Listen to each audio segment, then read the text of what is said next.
नमस्कार साथियों, मैं पंकज शर्मा अपने तन, मन और धन तीनों चीज़ से आप सभी डीटीसी के कॉन्ट्रैक्ट कर्मचारियों की सैलरी का मुद्दा लेकर के अपने विभाग, अपनी सरकार और अधिकारियों के पास लगातार पहुंच रहा हूं, परंतु न तो सरकार और न अधिकारी हमारे लिए कुछ भी पॉजिटिव सोच रहे हैं। हम सभी कर्मचारियों ने बड़ी उम्मीद के साथ भारतीय जनता पार्टी को वोट दिया कि भारतीय जनता पार्टी दिल्ली की सत्ता में आकर के हम सभी कर्मचारियों के लिए कुछ सोचेगी, परंतु ऐसा अभी तक कुछ भी होता हुआ दिखाई नहीं दे रहा, जिस कारण आज सभी कर्मचारी बड़ी दयनीय स्थिति में जी रहे हैं। दोस्तों, गर्मी का आलम इस कदर हावी हो चुका है,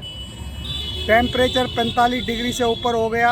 ऊपर से इन नॉन एसी बसों को चला करके, ये देखो नॉन एसी बस है,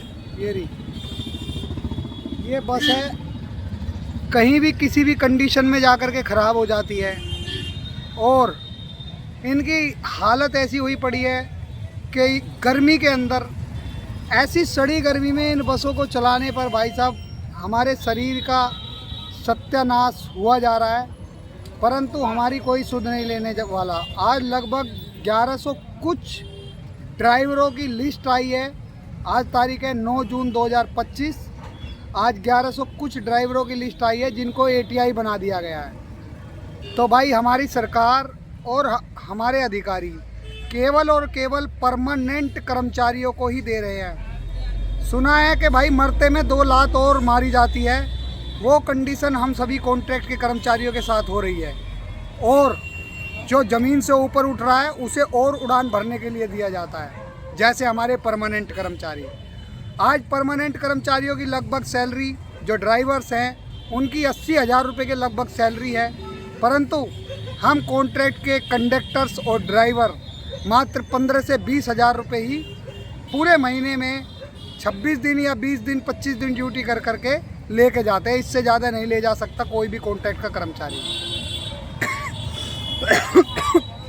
दोस्तों, मेरी भी हालत काफ़ी ख़राब होती जा रही है और पूरे तन, मन और धन तीनों चीज़ से भाई आप सभी के लिए लगा पड़ा हूँ। अगर सरकार हमारी उम्मीदों पर खरा नहीं उतरती है तो ये सब आप सभी को तय करना है। अभी कुछ दिन बाद हमारी मीटिंग सचिवालय में माननीय परिवहन मंत्री पंकज कुमार सिंह जी के साथ में है।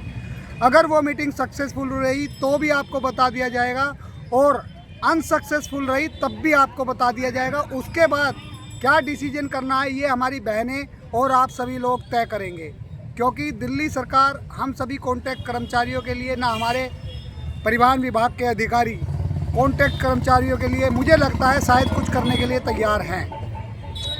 तो दोस्तों, अभी 3 दिन पहले मैं अपने माननीय विधायक और हमारे दिल्ली प्रदेश के अध्यक्ष वीरेंद्र सचदेवा जी के पास गया था, जहां हमारी मुलाकात उनसे हुई और काफ़ी देर उनसे मीटिंग हुई। उसके बाद में मीटिंग करने के बाद जो उनके पीएस थे उन्होंने हमारी मीटिंग को बहस तक ले जाने की कोशिश की और कहा कि हम डीटीसी के कॉन्ट्रैक्ट ड्राइवरों को भाई रोज़गार के लिए तो बता सकते हैं कि आपको डीटीसी में रखा जाएगा, परंतु सैलरी बढ़ाने का मुद्दा हम नहीं बता सकते। ना सैलरी हम बढ़ाने के लिए कह सकते और ना ही हमने अपने मैनिफेस्टो में कहा कि हम सभी कर्मचारियों की सैलरी बढ़ाएंगे। उसके बाद मैंने उनसे कहा कि आप अपना मैनिफेस्टो निकालिए और दिखाइए मुझे कि इसमें आपने डीटीसी के कर्मचारियों के लिए कुछ कहा या नहीं कहा। तब उन्होंने अपना भारतीय जनता पार्टी का मैनिफेस्टो निकाला। उस मैनिफेस्टो में सबसे ऊपर लिखा था कि दिल्ली की हर महिला को 500 रुपये में सिलेंडर दिया जाएगा। मैंने उनसे कहा कि भाई आपने आज तक किसी दिल्ली की महिला को 500 रुपये में सिलेंडर नहीं दिया। फिर उसमें लिखा था कि दिल्ली की हर महिला को होली और दिवाली पर सिलेंडर मुफ्त दिया जाएगा। होली बीत गई, एक भी सिलेंडर किसी महिला को नहीं दिया गया। फिर उसमें लिखा था कि दिल्ली की हर महिला को 2500 रुपये दिए जाएंगे। 2500 रुपये की तो बात छोड़िए, 25 रुपये उस मैनिफेस्टो के हिसाब से दिल्ली की महिला को नहीं दिए गए। तो दोस्तों मैंने उनसे कहा कि आप इस मैनिफेस्टो को अपना वहीं रख लीजिए जहाँ से आपने निकाल के रखा है। इतनी हालत आपने हमारी ख़राब कर दी है कि हमारे जूतों में से, ये देख लो, जूतों में से अंगूठे झांकने लगे हैं तुम्हारे चक्कर काट काट के। इतनी हालत हमारी ख़राब हो गई है, आ जाने दो। जूतों में से अंगूठे झांकने लगे हैं और तुम ये कहते हो कि भई हम डीटीसी कर्मचारियों को सैलरी अच्छी दे रहे हैं। 800 रुपये में आप अपने घर के बच्चे का एक दिन का खर्चा नहीं चला सकते, हमें पूरे परिवार का खर्चा चलाना पड़ता है।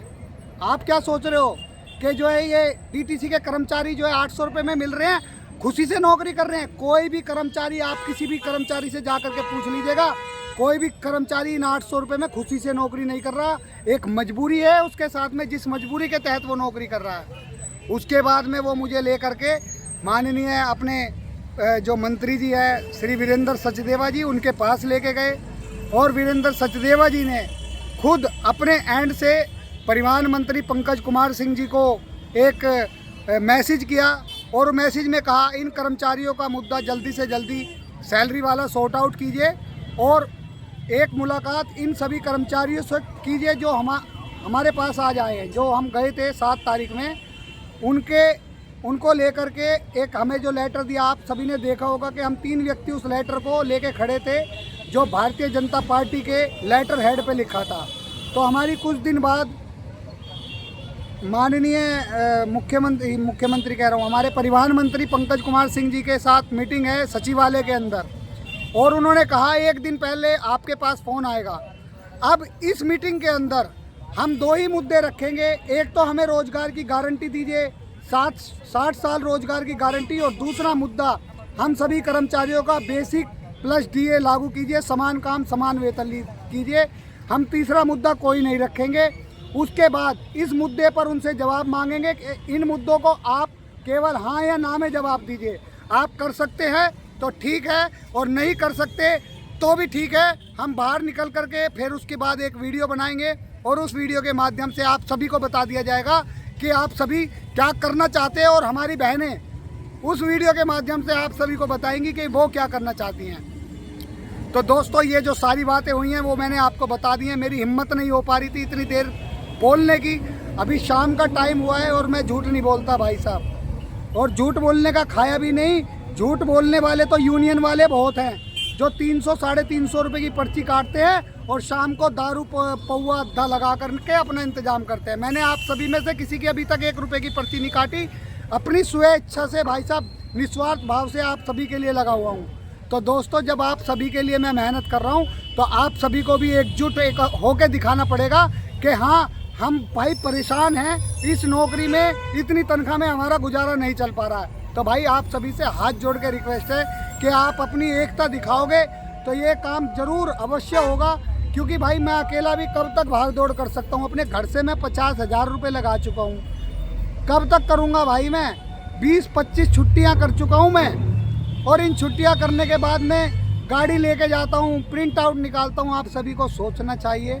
वीडियो काफ़ी लंबी हो गई है तो भाई दोस्तों इस वीडियो को अवश्य शेयर करें और सभी साथियों के पास में यह वीडियो पहुंचनी चाहिए। जब मेरे फ़ोन से ये निकलेगी तो आप सभी साथियों के पास, दिल्ली के हर ड्राइवर और हर कंडक्टर के पास ये वीडियो पहुंचनी चाहिए और अपनी राय कमेंट में ज़रूर देना चाहिए कि भाई क्या करें। क्योंकि भाई इससे ज़्यादा भाई या तो आदमी आत्महत्या करेगा, नहीं तो आने वाले समय में अगर हमारी सरकार ने बात नहीं मानी तो हम या तो भूख हड़ताल पर बैठेंगे धरना प्रदर्शन करने के बाद में, और दिल्ली के हर कर्मचारी को आकर के वहाँ पर अपनी मौजूदगी दिखा करके ये साबित करना होगा कि हाँ हम रियल में परेशान हैं। ऐसा ना हो कि भाई हमारे साथ में धोखा हो कि हम आधे साथी वहाँ पहुँचे और आधे साथी अपनी ड्यूटी पे निकाल लें। दोस्तों ड्यूटी आपको पूरी ज़िंदगी करनी है, परंतु ये मैटर पूरी ज़िंदगी सॉर्ट आउट नहीं होगा। केवल आज आपके पास में पंकज शर्मा है जो आपके मुद्दे को लेकर अपने एलजी साहब, प्रधानमंत्री, माननीय मुख्यमंत्री, परिवहन मंत्री, दिल्ली प्रदेश अध्यक्ष वीरेंद्र सचदेवा जी, सबके पास में मुद्दा लेकर गया और सबके मोहर और हस्ताक्षर लगा करके आप सभी के ग्रुप में डाले। कोई मैंने झूठा काम नहीं किया, ना मुझे दारू पीनी आती है, ना मैं दारू पीता भाई कभी भी। परंतु भाई आप सभी को अपने दिमाग पर जोर डाल के सोचे कि कौन भाई आपके लिए कार्य कर रहा है और कौन नहीं। परमानेंट कर्मचारियों की यूनियन ने भी हमारे लिए बड़े घोड़े दौड़ाए, और बड़ा संघर्ष किया, परंतु उसका नतीजा क्या निकला कि वो ATI बन गए। आज वो सभी ATI बन गए, 1100-1200 लोग ATI बन गए परमानेंट वाले, और आप क्या रह गए हो, ड्राइवर और कंडक्टर। कल एक वीडियो और आ रही थी कि महिला गाली दे रही थी, उसको ड्राइवर को मारा। पूरी ज़िंदगी आप ऐसे ही पिटोगे, ऐसे ही गाली खाओगे। ध्यान रखना, दिमाग में बात याद रखना इस बात को, और इस वीडियो को शेयर करो दोस्तों। धन्यवाद।